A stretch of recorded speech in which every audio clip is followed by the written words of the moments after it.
అందరికీ నమస్కారం. జామీ ప్రేమ్స్కి సాదర స్వాగతం. ఈరోజు అలనాటి ఆణిముత్యాల కార్యక్రమంలో ప్రతిష్టాత్మకమైన సినీ నిర్మాణ సంస్థ అన్నపూర్ణ పిక్చర్స్ వారు నిర్మించిన సినిమా ఇద్దరు మిత్రులు. అందులోని పాట పాడవేల రాధిక ప్రణయ సుధా గీతిక అనే పాట. అన్నపూర్ణ వారు ప్రతి సినిమాలో కూడా ఒక వేణుపాట ఉంటుంది. వారికి అది సెంటిమెంట్ అనుకుంటా. ఆ రోజుల్లో టైగర్గా పేరు పొందినటువంటి ఆదుర్తి సుబ్బారావు గారు ఈ చిత్రాన్ని తన దర్శకత్వపు విలువలతో అద్భుతంగా చిత్రీకరించారు. ఆ రోజుల్లో కె విశ్వనాథ్ గారు ఆదుర్తి సుబ్బారావు గారి దగ్గర అసిస్టెంట్ డైరెక్టర్గా పనిచేసేవారు అనమాట. 1961 స్వర్ణయుగంలో విడుదలైన ఈ సినిమాలో డాక్టర్ అక్కినేని నాగేశ్వరరావు ద్విపాత్రాభినయం చేశారు. ఆ ద్విపాత్రాభినయం ఎలా అంటే అది చాలా డిఫరెంట్, ఒకదానికొకటి భిన్నమైనటువంటి పాత్రలు అనమాట అవి. ఆ పాత్రల్లో రెండు పాత్రల్లో కూడా ఆయన చూపించినటువంటి నటన అద్వితీయం అన్నమాట. ఇద్దరు మిత్రుల సినిమా ఆనాటికి ఈనాటికి ఏనాటికి కూడా ఒక అద్భుతమైనటువంటి సినిమాగా అందరూ చెప్తారు. అయితే ద్విపాత్రాభినయం చేశారు కాబట్టి అనన్య సామాన్యమైన అక్కినేని నటనకు ఆనాడు ప్రేక్షకులు నీరాజనాలు అర్పించారు. స్క్రీన్ ముందే డ్యాన్సులు చేసి ఇళ్ళలు వేసి పూలవర్షం కురిపిస్తూ తన అభిమానాన్ని హర్షాతిరేకాన్ని తెలియజేశారు.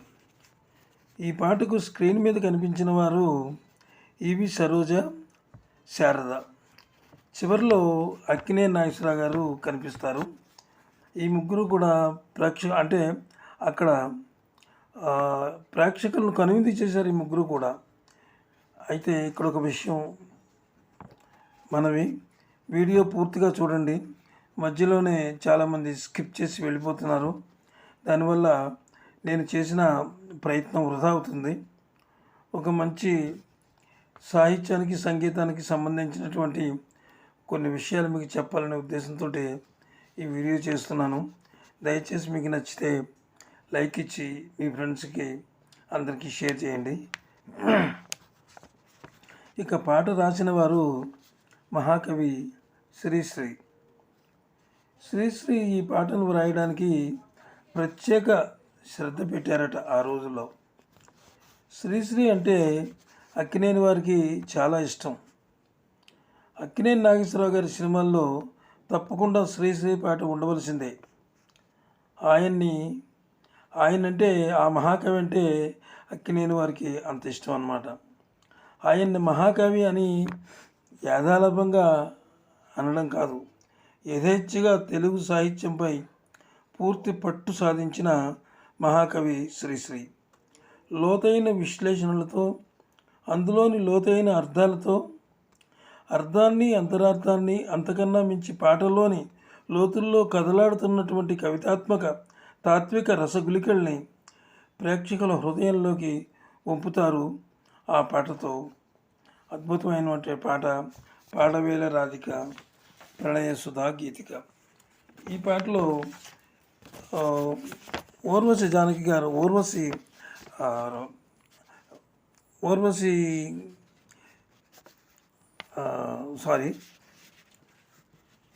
శారద గారు ఈ పాటలో వేణు వాయిస్తూ ఉండగా ఈవి సరోజ్ గారు వచ్చి ఆ పాటను పాడుతూ ఉంటారు. అప్పుడు అయితే పాట ఆర్టిస్టుల్లో అక్కినేని ఆఖరుని ఎంటర్ అయినా కానీ అది ఎంతో రసరంజకంగా ఉంది. హృదయాల్లో హోరెత్తిపోయే పాటల్లో ఈ పాటను విశేషంగా చెప్పుకోవచ్చు. భావోద్వేగాల వెల్లువలో గోపాలుని కోసం రాజపడే తపనకు ఈ పాట అద్దం పడుతుంది. ఈ పాటకు సంగీతాన్ని అందించిన వారు సంగీత సామ్రాట్ ఎస్ రాజేశ్వరరావు గారు. అయితే ఈ చిత్రంలో అక్కినేని నాగేశ్వరరావు గారి గురించి ఒక విషయం మనం ముచ్చటించుకోవాలి. ఆయన మహానటుడు. అంటే ఆయన నటనలోనూ అన్నీ అంటే ఎంతో అనుభవం ఉన్నటువంటి నటుడు ఆయన. ఓనమాలు దగ్గర నుంచి ఆయన ఆ నుంచి అమ్మహ వరకు కూడా ఇందులో మునిగి తేలారు ఆయన. ఈ నటనా సామ్రాజ్యంలో ఆయనకి దాదాపు తిరుగులేని మహారాజుగా ఆయన వెలుగొందారు. అలాంటి ఈ సినిమాకు ఆయన ద్విపాత్రలను చేశారు. అద్భుతమైనటువంటి విజయాన్ని సాధించింది ఈ సినిమా ఆ రోజుల్లో. ఇక శ్రీశ్రీ గారి గురించి కొత్తగా చెప్పుకోవాల్సింది ఏమీ లేదు. ఆయన పాటలు రాసేటప్పుడు సాధారణంగా తొందరగానే రాసిచ్చేస్తుంటారు పాటలని. మిగిలిన వాళ్ళగా ఎక్కువ సమయం తీసుకుని వాళ్ళు తిప్పించుకోరు. అయితే ఈ పాట కోసం మాత్రం ఆయన చాలా వ్యవధి తీసుకున్నారట. వ్యవధి తీసుకుని చాలా బాగా రాశారు. ఆ గోపాలుడు కోసం అంటే గోపాలుడు కోసం ఎదురు చూసేటటువంటి శబ్దాలు, అక్కడ పదాలు అద్భుతమైనటువంటి పదాలు అక్కడ పండియి. ఆ పదాల వరుసలో అక్కడ శ్రీశ్రీ గారే మనకు కనిపిస్తారు. అయితే చాలామంది శ్రీశ్రీ గారు విప్లవ కవి, ఆయన అన్నీ ఏదో ప్రజలు రెచ్చగొట్టడం కాదు, సమాజంలో మార్పు తీసుకురావాలని చెప్పి ఆయన చేస్తూ ఉంటారు. ఆయన ప్రేమ పాటలు ఏం రాయగలరు, మిగిలిన పాటలు ఏం రాయగలరు అని చెప్పి చాలామంది అనుకుంటూ ఉంటారు. కానీ ఆయన రొమాంటిక్ సాంగ్స్ కూడా చాలా ఎక్కువే రాశారు. జోరుగా హుషారుగా షికారు పోదమ్మ, హాయి హాయిగా తీయిగా అనే పాటలు, అలాగే చాలా పాటలు ఉన్నాయని చాలా రొమాంటిక్గా రాసిన పాటలు. అంచేత కలం పట్టుకున్న ప్రతి రచయిత కూడా ఏ పాట రాయాలన్నా, ఏ శబ్దం రాయాలన్నా, ఏ కంటెంట్ ఇచ్చినా సరే ఆ పాటను అద్భుతంగా రాయాలి. అప్పుడే ఆయన రచయిత అనిపించుకుంటాడు. ఇక సంగీతం గురించి చెప్పాలంటే సంగీత సామ్రాట్ ఎస్ రాజేశ్వరరావు గారు ఈ పాటకు సంగీతాన్ని అందించారు.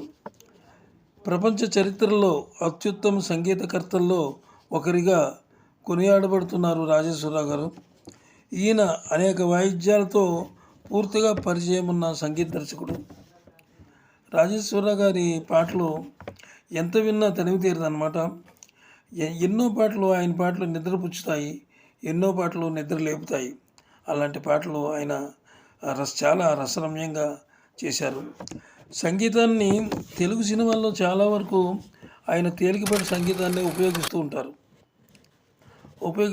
తెలుగులో 100కు పైగా అవార్డులు అందుకున్నారు ఆయన రాజేశ్వరరావు గారు. అందుకే ఆయన పాటలు అమృతపు సిరిజల్లులు, మల్లెల గుబాళిపుల సౌరభాలు వెదజల్లుతూ ఉంటాయి. ఈ పాటకు ఆయన ఎన్నుకున్న రాగం సామాన్యమైనది కాదు. మోహన రాగం 6/2 శృతిలో మధురంగా కంపోజ్ చేశారు. ఇక ముందే చెప్పుకున్నాం కదా, డైరెక్టర్ ఆదుర్తి సుబ్బారావు గారని. ఆదుర్తి సుబ్బారావు గారు ఎంతోమంది అద్భుతమైనటువంటి డైరెక్టర్లని తయారు చేశారు. అందులో ఒకరు కె విశ్వనాథ్ గారు. ఇంకా చాలామందిని ఆయన తయారు చేశారు. ఆయన చాలా గొప్ప దర్శకుడు అన్నమాట. అదేవిధంగా కె విశ్వనాథ్ గారు ఆదుర్తి సుబ్బారావు గారు అంటే కె విశ్వనాథ్ గారికి భక్తి అన్నమాట. ఆయన గురువు. అన్నీ దగ్గరుండి చక్కగా ఆయనంతటి వాడిని చేశారు. కె విశ్వనాథ్ గారు అనేవారు, ఎప్పుడూ నేను ఆదుర్తి సుబ్బారావు గారికి రుణపడి ఉంటాను అని చెప్పి అనేవారు. ఈ వీడియో మీకు నచ్చినట్లయితే ఒక లైక్ ఇచ్చి సబ్స్క్రైబ్ చేయండి, మీ ఫ్రెండ్స్కి షేర్ చేయండి.